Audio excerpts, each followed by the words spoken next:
Istanbul চুক্তির আওতায় Russia ও Ukraine নিজেদের নিহত সেনাদের মরদেহ বিনিময় করেছে। বৃহস্পতিবার উভয় দেশের কর্মকর্তারা এই তথ্য নিশ্চিত করেছেন। রুশ পার্লামেন্টের সদস্য শামসাইল সারালিয়েভ জানান, ৩১ বনাম ১,০০০-এর ভিত্তিতে এই বিনিময় সম্পূর্ণ হয়েছে। অর্থাৎ ইউক্রেন রাশিয়াকে ৩১ জন নিহত সেনার মরদেহ ফেরত দিয়েছে, আর রাশিয়া ইউক্রেনকে দিয়েছে ১,০০০ মরদেহ।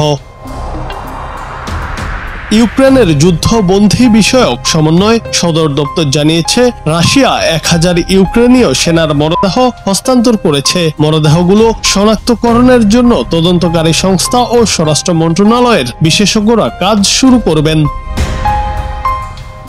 বিবৃতিতে বলা হয়, মরদেহ ফেরত আনার পুরো প্রক্রিয়াটি সম্পূর্ণ হয়েছে বিভিন্ন সরকারি ও নিরাপত্তা সংস্থার যৌথ উদ্যোগে, যার মধ্যে ছিল ইউক্রেনের নিরাপত্তা বাহিনী, সেনাবাহিনী, স্বরাষ্ট্র মন্ত্রণালয়, মানবাধিকার কমিশনারের কার্যালয়, নিখোঁজ ব্যক্তিদের বিষয়ক কমিশনার, রাষ্ট্রীয় জরুরি সেবা বিভাগ সহ আরও কয়েকটি সংস্থা।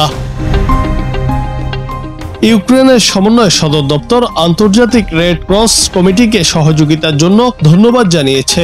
এছাড়া মরদেহ পরিবহন ও ফরেনসিক বিভাগে হস্তান্তর কাজে সহায়তার জন্য সামরিক চিকিৎসা বিভাগকেও বিশেষভাবে কৃতজ্ঞতা জানানো হয়েছে।